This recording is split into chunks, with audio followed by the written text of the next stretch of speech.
Meus irmãos, graça e paz a todos, estamos aqui para mais um vídeo dessa maravilhosa série de exposições que nós iniciamos da carta de Paulo aos Romanos. A última exposição, nós expomos os versículos 3 a 11, onde Paulo está falando, das bênçãos da justificação. E antes de nós iniciarmos aqui a nova sessão, ou a nova subdivisão, que é dos versículos 12 a 21, onde Paulo vai apresentar, e contrastar e comparar Adão e Cristo, Adão e Cristo, Adão como representante, como cabeça da humanidade caída, e Cristo como cabeça da nova humanidade, a humanidade redimida. Paulo, de uma maneira fantástica, extraordinária, vai apresentar aqui ambos. Nós podemos dividir os versículos 12 a 21 em três subdivisões. Os versículos 12 a 14, Adão e Cristo são apresentados. Paulo mostra o pecado original, a origem do pecado. Os versículos 15 a 17, os dois são contrastados. Paulo contrasta Adão e Cristo. E os versículos 18 a 21, Paulo vai apresentar, ou melhor, Paulo vai comparar Adão e Cristo. Então, os versículos 12 a 14, Paulo apresenta ambos. Ele fala do pecado original, a origem do pecado. Os versículos 15 a 17, Paulo contrasta ambos, Adão e Cristo. Os dois são contrastados. E dos versículos 18 a 21, os dois são comparados. Quais os efeitos que Adão trouxe para a humanidade e quais os efeitos Cristo trouxe para a nova humanidade, a humanidade redimida. Mas antes de nós entendermos isso, vamos recapitular aquilo que nós já falamos em outras exposições. No capítulo 1, a partir do versículo 18 até o versículo 32, Paulo mostra que o mundo pagão, os gentios, são culpados e necessitam de salvação, necessitam ouvir a mensagem do Evangelho. O capítulo 2, Paulo demonstra que os judeus também são responsáveis, também são culpados, também necessitam de salvação. No capítulo 3, a partir do versículo 9 até o versículo 20, Paulo fala da depravação total, que não tem ninguém bom, não há ninguém que faça o bem, não há ninguém justo, não há um justo sequer, todos são pecadores e todos estão debaixo do pecado. E o que é depravação total? Depravação total é a doutrina que ensina que o pecado de Adão atingiu todas as áreas do ser humano. Atingiu tudo. Não existe uma partícula sua, uma molécula sua, uma célula sua que não foi atingida pelo pecado. O ser humano foi atingido pelo pecado em todas as áreas. E a imagem de Deus, a imago Dei, ela não foi destruída pelo pecado, mas ela foi manchada, ela foi rasurada, ela foi rabiscada, ela foi manchada, ela foi lameada pelo pecado. Então a imagem e semelhança de Deus, que é o homem, está desvirtuada por causa do pecado. Todos são pecadores. E a partir do versículo 21, do capítulo 3, Paulo vai mostrar a justificação pela fé na pessoa de Cristo, a forma que Deus justifica os pecadores, da graça, vai falar da graça, da bondade, da misericórdia, da justiça de Deus que salva os pecadores. E Paulo vai exemplificar, vai mostrar isso claramente na vida de Abraão, o patriarca Abraão, o pai da nação israelita. Vai demonstrar que Abraão não foi justificado por obras, mas Abraão foi justificado pela fé. E a doutrina da justificação, Paulo demonstra de uma maneira prática, coesa, consistente, coerente, na vida de Abraão. Abraão foi justificado pela fé e não por obras. Então, Paulo demonstra de uma maneira clara, específica e notória que Abraão foi justificado pela fé e não por obras. Então, Paulo mostra um exemplo prático, mostrando a justificação na vida do patriarca Abraão. E no capítulo 5, Paulo começa a falar dos frutos dessa justificação. Quais são os frutos? Quais são os benefícios que os justificados têm com Cristo? E Paulo mostra paz com Deus, né? Acesso a Deus, a esperança, né? Que Deus nos dá, que viveremos para sempre com Ele. Fomos salvos da ira, conforme ele fala no versículo 9. A ira aqui se remete à ira futura, à ira vindoura. Nós não fomos salvos, né, para sermos destinados à ira, mas sim ao estado eterno, à comunhão eterna com Deus. Enfim, todas essas bênçãos estão disponíveis para aqueles que foram justificados. E agora, a partir do versículo 12, Paulo vai demonstrar, como Paulo vem falando de pecado, de pecado, de pecado, né? Qual é a origem do pecado? Por que a humanidade é pecadora? E por que se tornamos pecadores? Né? Nós nascemos pecadores ou nos tornamos pecadores? Essa é a questão. Né? Qual a origem do pecado? Como começou o pecado? Por que a humanidade é pecadora? Sendo que quem errou foi Adão, não fui eu. Eu não tenho nada a ver com Adão. Eu não tenho nada a ver com a desobediência, com o pecado de Adão e Eva. Eu não quero saber. Não me interessa. Não fui eu que estava lá. Eu não estava no Jardim do Éden. Né? O que eu tenho a ver com isso? E é isso que Paulo vai explicar a partir do versículo 12, né? Dando continuidade. E é interessante aqui, queridos, né? Só para sintetizarmos mais uma vez e você memorizar isso, Romanos, capítulo 5, de 12 a 21, dá continuidade ao tema iniciado em Romanos, capítulo 5, de 1 a 11, né, que as bênçãos da nova aliança tomaram o lugar da antiga aliança. Né, da antiga aliança. As bênçãos especificadas no capítulo 5, versículo de 1 a 11, são paz, esperança, amor. E aqui em Romanos, capítulo 5, de 12 a 21, a bênção da nova aliança de que Paulo trata é a nova humanidade em Cristo, o último Adão. Romanos, capítulo 5, versículos 12 a 21, fala sobre isso claramente. Os versículos 12 e 14, nós faremos agora a exposição, relatam de que maneira o mundo se tornou inimigo de Deus. O pecado de Adão e o pecado de Eva, embora Paulo não a mencione aqui, né, porque quem pecou primeiro foi Eva, né? Eva que comeu o fruto, depois Adão. Mas Adão era o responsável. Né? Adão era o responsável. Tornou o mundo hostil a Deus. Os versículos 15 a 21 proclamam de que modo a humanidade está sendo reconciliada com Deus. A obediência de Cristo a Deus tem levado a muitos a crer nele. Os versículos 12 a 14 se desdobram em dois pontos principais. Primeiro ponto, Adão deu origem ao pecado e à morte. Versículo 12. Segundo ponto, a lei da antiga aliança instigou o pecado de Adão. Versículos 13 e 14. E interessante, queridos, outra coisa, para você, creio que você está entendendo, né? Está compreendendo.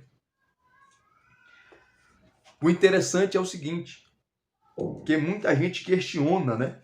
Muita gente fala e não só questiona, mas despreza a Escritura. A Escritura não é mais a palavra de Deus. A Escritura não é mais a regra de fé e prática. E fala que não existe pecado. Pecado é uma herança da religião dentro da cultura. Aí você vê o materialismo, o relativismo, que não existe mais verdade absoluta. Deus não é absoluto. Família não é absoluto. Igreja não é absoluto. Nada mais é absoluto. O que é verdade para você não é para mim e vice-versa. Não é isso que a Escritura ensina. Então, olha só os versículos 12 a 14. Portanto, assim como por um só homem entrou o pecado no mundo, e pelo pecado a morte, assim também a morte passou a toda a humanidade, porque todos pecaram. Porque antes de a lei ser dada, havia pecado no mundo, mas o pecado não é levado em conta quando não há lei. No entanto, a morte reinou desde Adão até Moisés, mesmo sobre aqueles que não pecaram, à semelhança da transgressão de Adão, o qual prefigurava aquele que havia de vir. Cristo, é um tipo de Cristo. E o interessante é que nós podemos trabalhar aqui em algumas perspectivas. A primeira perspectiva que nós podemos trabalhar aqui é que o pecado entrou no mundo por um homem. Olha só. Portanto, assim como por um homem entrou o pecado no mundo, esse homem aqui, Paulo não está falando nome, não cita o nome de Adão, mas todo mundo sabe que é Adão aqui, está claro, né? Apesar que Paulo não cita Adão pelo nome aqui, no versículo 12, mas é Adão. Adão era o representante federal, era o cabeça da humanidade. Inclusive a palavra hebraica, eu não sou professor de hebraico, né? Nem falo hebraico, mas a palavra hebraica para Adão, Hadam, significa humanidade. Os hebraístas, se tiver algum hebraísta aqui assistindo essa exposição, vai concordar comigo. A palavra Hadam, no hebraico, significa humanidade. Então Adão era o representante legal da humanidade. Quando Paulo usa essa palavrinha aqui, portanto, Paulo está concluindo aquilo que ele acabou de falar. Ele acabou de falar, que foi a exposição que nós fizemos nos versículos 3 a 11. Então ele está falando, e agora ele vai engrossar mais o caldo. Ele vai deixar o caldo mais grosso. Quando ele fala, portanto, assim como por um só homem entrou o pecado no mundo. Esse homem é Adão. E qual foi o pecado de Adão? O representante legal da humanidade, o cabeça legal da humanidade. Foi a desobediência, porque ele desobedeceu claramente a ordem divina. Adão, Deus deu uma ordem para ele. Nós conhecemos o texto é muito conhecido. Todas as árvores você pode comer. Você tem liberdade. Adão vivia no Éden. Éden é um lugar, é um paraíso, é um lugar de delícias. Mas essa árvore aqui que ficava no meio do jardim, você não pode comer. E acabou. Nós conhecemos a história. Nós não sabemos onde estava Adão quando a serpente chegou para conversar com Eva. A serpente distorce tudo aquilo que Deus falou, porque o diabo é assim. O diabo chega e fala assim: não precisa fazer do jeito de Deus. Faça do seu jeito. Não precisa fazer da maneira que Deus falou para fazer. Faça do seu jeito. E Eva, ela é convencida pela serpente, ela come. Adão chega, também come, e os dois pecam. E vem a sentença de Deus. Aí no capítulo 3 fala que nasceram ali cardos, abrolhos, espinhos. O homem agora vai ter que trabalhar. O homem agora vai ter que tirar o sustento para a sua família do suor do seu rosto. A mulher, Deus iria multiplicar as dores de parto. A serpente iria rastejar, comer pó por resto da vida. A sentença foi dura e eles foram expulsos do paraíso. Expulsos. E começaram a sentir na pele os efeitos do pecado. Então, primeira coisa, por um homem entrou o pecado no mundo. Como Paulo vem falando de pecado, agora Paulo está falando da origem. Né? Vocês são pecadores e vocês cometem pecado por causa de Adão, o representante legal, o representante federal, a cabeça, né? O chefe, vamos dizer assim, da humanidade. Então, quando Adão pecou, toda a humanidade pecou com ele. Quando Adão errou, todos erraram com ele. O pecado de Adão foi a casca de banana. O pecado de Adão foi a casca de banana onde toda a humanidade escorregou com ele. Então Adão é o representante legal. E é interessante que tem algumas perspectivas sobre isso aqui que eu gostaria de falar. Tem a perspectiva pelagiana, tem muita coisa que eu poderia falar aqui, mas não vou falar porque o vídeo vai ficar muito longo, né? Pelágio foi um monge do V século que se opôs ao conceito de pecado original. Ele se opôs. Ele dizia assim, para ele, isso significava que o pecado de Adão afetou somente ele próprio e que todos os seres humanos, desde Adão, escolheram pecar.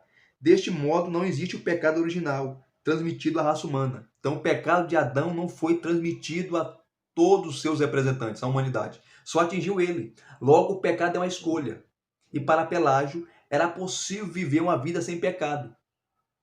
Porque se é escolha, eu escolho não pecar o tempo todo. Eu não quero pecar. Eu escolho pecar ou não pecar. O pecado não é uma natureza pecaminosa. Ninguém nasce pecador, segundo Pelágio. Se torna pecador. Então era possível viver uma vida sem pecado. Totalmente sem pecado. E o pecado de Adão só atingiu ele. Essa ideia é herética, né? E tem muita gente defendendo isso até hoje, inclusive em ciclos cristãos, defendendo essa ideia herética, tá? Pelagiana. Isso não é bíblico. É isso que Paulo está ensinando aqui. Né? Nós não se tornamos pecadores. Nós nascemos pecadores. Porque se o pecado fosse uma escolha o tempo todo, né? Porque às vezes nós escolhemos pecar. Nós não queremos pecar e nós pecamos, mesmo sem querer, se é uma escolha. Por causa da natureza pecaminosa. Isso é um fato. Então, Pelágio foi rejeitado, ou melhor, os seus escritos foi rejeitado e Agostinho bateu de frente com ele. O segundo ponto aqui é o ponto de Agostinho, o oponente de Pelágio, que ele dizia que Agostinho argumentava, com base nisso, que toda a humanidade estava biologicamente contida em Adão, quando ele pecou no jardim. Assim, cada indivíduo pecou em Adão. Então, cada indivíduo da humanidade, ou cada ser humano, quando Adão pecou, estava pecando também ali em Adão. É a posição de Agostinho. João Calvino, um grande reformador, principalmente da Reforma Protestante, ele vai falar assim, que ele argumentava que Paulo baseia o domínio universal da morte na natureza pecaminosa que o ato de Adão criou, que é a desobediência. Tá? O ato dele foi a desobediência. E não em atos pecaminosos individuais. Então, o ato de Adão, a desobediência, isso transmitiu para todos, né, para a raça humana, e todos são pecadores, ou nascem pecadores.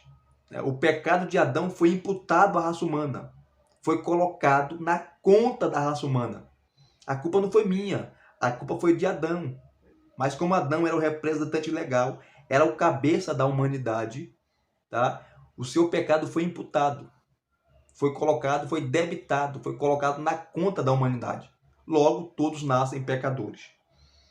E a posição que praticamente é quase unânime, né, do grande erudito em Novo Testamento, Douglas Moore, que é o comentarista, né, está vivo ainda, um grande teólogo, dá aula ainda de teologia, professor de Novo Testamento, professor de grego, exegeta, os grandes professores, grandes doutores aí em Novo Testamento. Ele fala que essa expressão todos pecaram significa que toda a raça humana estava em solidariedade com o pecado de Adão, devido à natureza representativa de Adão. Adão representava o quê? Adão representava a natureza, ou melhor, Adão representava a raça humana, a humanidade, que até o nome dele, Adão, representa a humanidade.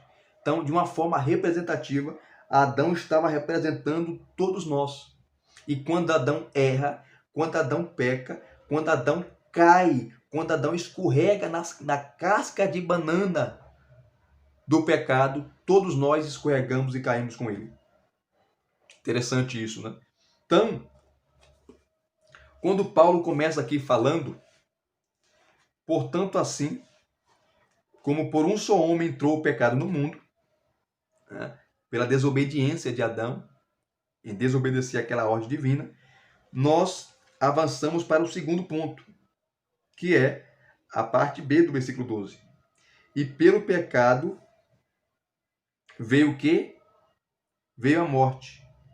Pelo pecado veio a morte. A morte é a filha do pecado.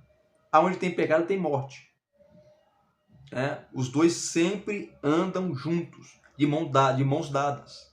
Onde há pecado, há morte. Onde há morte, há pecado. E a morte aqui em dois viés. Primeiro, a morte espiritual. Porque quando Adão pecou, eles morreram, mas não fisicamente. Eles iriam morrer fisicamente depois de alguns anos. Eles morreram espiritualmente. Então a primeira morte é a morte espiritual. E depois a morte física, que é um fato. A morte entrou no mundo pelo pecado. Tanto a morte física como a morte espiritual. Por isso a necessidade da salvação, da regeneração, da pregação da palavra, da justificação. Então, a morte, ela tem um parceiro, que é o pecado. E o pecado tem uma parceira, que é a morte, como eu falei aqui. Assim como Adão foi a porta, através da qual o pecado entrou, assim o pecado foi a porta pela qual entrou a morte. Esta é uma alusão a Gênesis capítulo 2, versículo 17 e capítulo 3, versículo 19, onde se diz que a morte, tanto física como espiritual, foi a penalidade dada para a desobediência de Adão e Eva. Então, aqui, Paulo está tratando de uma coisa real, de uma coisa concreta. Porque muitos interpretam Gênesis capítulo 1 a 3 de uma maneira alegórica, simbólica, que Adão não é real. Ora, então ficaria complicado, né? Porque Adão seria uma figura mitológica, uma figura simbólica, e Cristo uma figura histórica. Paulo está tratando aqui Adão como uma figura histórica. Adão existiu. Então essa interpretação, inclusive vários teólogos têm essa interpretação de Gênesis capítulo 1 a 3. Que ali simplesmente é uma mitologia, é um símbolo, é uma parábola, enfim. Não. Adão foi um personagem real. Se Adão não foi real, então a queda não foi real, o pecado não é real, ninguém é pecador. Fica complicado isso. Não existe pecado, não existe nada. Porque é uma mitologia, é um símbolo, é uma parábola. Então fica complicado você compreender isso. Muito complicado. Então Adão é um personagem literal. Adão existiu de fato, assim como Cristo também. Então a morte entrou no mundo pelo pecado. A desobediência de Adão abriu a porta para o pecado. E o pecado abriu outra porta para vir a morte, tanto a morte física como a morte espiritual. E de fato, querido, isso é uma coisa incontestável. Se tem uma certeza que nós temos na vida, é a morte. É a morte. Todos nós iremos morrer. A prova que toda a humanidade é pecadora é que ninguém consegue vencer a morte. Ninguém consegue driblar a morte. Ninguém consegue enganar a morte. Uma hora ou outra nós iremos morrer. Uns morrem no ventre, outros morrem após nascer, outros morrem com 5 anos, com 10 anos, com 15 anos, com 25 anos, com 30 anos, com 40 anos, né? Na 90, com 100, com 50, enfim. Mas uma certeza nós temos: a morte um dia vai vir, um dia vai chegar. E essa é a maior certeza que nós somos pecadores, é que nós iremos morrer. Então esse é o segundo ponto. O terceiro ponto, a parte C do versículo 12. A parte C do versículo 12. Primeira parte, portanto, assim como por um só homem entrou o pecado no mundo. E pelo pecado veio a morte. Terceira parte agora. Assim também a morte passou a toda a humanidade, porque todos pecaram. A morte aqui, que passou para toda a humanidade, é tanto a morte espiritual como a morte física. Toda a humanidade pecou em Adão, toda a humanidade escorregou em Adão, porque Adão era o cabeça primaz, era o cabeça federal, dessa humanidade. E quando Adão, que representa a humanidade, é uma forma representativa, como diz Douglas Moo, e eu concordo com ele, estava representando a humanidade no geral, e Adão peca, e Adão erra, e Adão escorrega, e Adão falha, e Adão comete aquele deslize, toda a raça humana cai com ele. E entra, através da sua desobediência, o pecado, e o pecado abre a porta para a morte, né? E a morte agora passa a todos os homens, porque todos pecaram. Todos pecaram. Não tem ninguém bonzinho. Versículo 13. Versículo 13. Porque antes de a lei ser dada, havia pecado no mundo, mas o pecado não é levado em conta quando não há lei. Antes de Deus dar a lei a Moisés, já havia pecado. Paulo fala no capítulo 2 que a lei de Deus, né, já estava gravada no coração do homem. O homem sabe ter consciência do que é bom. Quando Caim matou Abel, ele sabia que matar era pecado, era errado.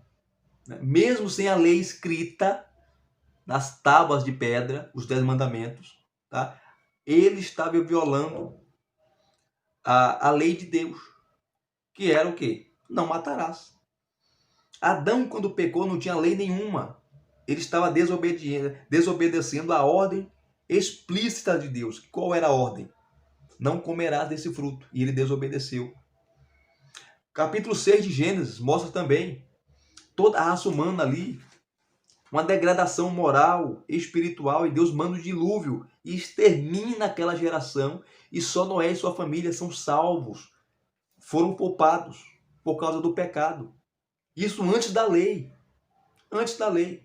Então, Deus colocou no consciente, no subconsciente, na consciência do ser humano, dentro do ser humano, a lei, a sua lei. E todo ser humano sabe o que é certo, sabe o que é errado. Sabe o que deve fazer e o que não deve fazer. O ser humano tem consciência. É isso que Paulo está falando aqui. No versículo 13. Porque antes de a lei ser dada, havia pecado no mundo, de fato. E o pecado em todo mundo, por quê? Por causa de quem? De Adão, da sua desobediência. Tá? Mundo aqui não envolve só pessoas. Tá? Não envolve só pessoas, mas envolve também toda a natureza. A natureza também foi afetada pelo pecado de Adão. Os mares, as florestas, os animais. Tanto que Paulo fala lá no capítulo 8, vai falar no capítulo 8, que a natureza geme com dores de parto, esperando a redenção, né, dos filhos de Deus. Paulo vai falar sobre isso, a gente vai chegar lá. Né? Mas Paulo já vai falando aqui. Então, não havia pecado no mundo, mas o pecado não é levado em conta quanto não há lei. O pecado de Adão atingiu toda a raça humana, atingiu toda a esfera da criação de Deus, afetou os animais, afetou a terra em geral, afetou tudo. Afetou tudo. Então, antes de a lei ser dada a Moisés no Sinai, já havia pecado, porque o pecado entrou no mundo por causa da desobediência de Adão. Versículo 14. No entanto, a morte reinou desde Adão até Moisés, onde chegou a lei, mesmo sobre aqueles que não pecaram, à semelhança da transgressão de Adão, a desobediência que Deus deu para ele não comer do fruto, o qual prefigurava aquele que havia de vir. Adão era uma figura daquele que havia de vir. Né? O que é uma figura? É um tipo. Tá? É um tipo. Adão era a semelhança daquele que haveria de vir, que é Cristo, o segundo Adão. O primeiro Adão erra, o primeiro Adão escorrega, o primeiro Adão peca, o primeiro Adão falha, o primeiro Adão cai, o primeiro Adão desliza, desobedece, mas o segundo Adão faz tudo aquilo que o primeiro Adão não fez e deveria ter feito. Então Adão é o cabeça da humanidade, a humanidade caída. Só existe dois tipos ou dois grupos de pessoas: aqueles que estão em Adão, que estão caídos no pecado de Adão, estão lá, e aqueles que estão em Cristo, que foram justificados, que foram a regenerados, que foram salvos por intermédio do sacrifício de Cristo na cruz do Calvário. Só existe essas duas divisões. Aqueles que estão em Adão e aqueles que estão em Cristo. Não existe outra forma de entender isso. É isso que Paulo está mostrando, apresentando. Tá? Paulo está apresentando Adão e Cristo. E no versículo 14, ele vai explicar, como está explicando, que os dois, Cristo é o representante da nova humanidade redimida e Adão é o representante da humanidade caída. A humanidade caiu em Adão, peca em Adão, escorregou em Adão, e a humanidade em Cristo é redimida, é restaurada, é justificada. Interessante isso, né? E aqui nós terminamos a primeira exposição. A segunda exposição, nós iremos expor os versículos 15 a 21 e iremos terminar o capítulo 5. Depois iremos dar continuidade expondo o capítulo 6. E se vocês gostaram de mais uma exposição bíblica, deixe aqui nos seus comentários, deixe o seu like, o seu joinha, se inscreva no canal se você não é inscrito e acione o sininho para receber todas as notificações. Muito obrigado, graça e paz, até os próximos vídeos.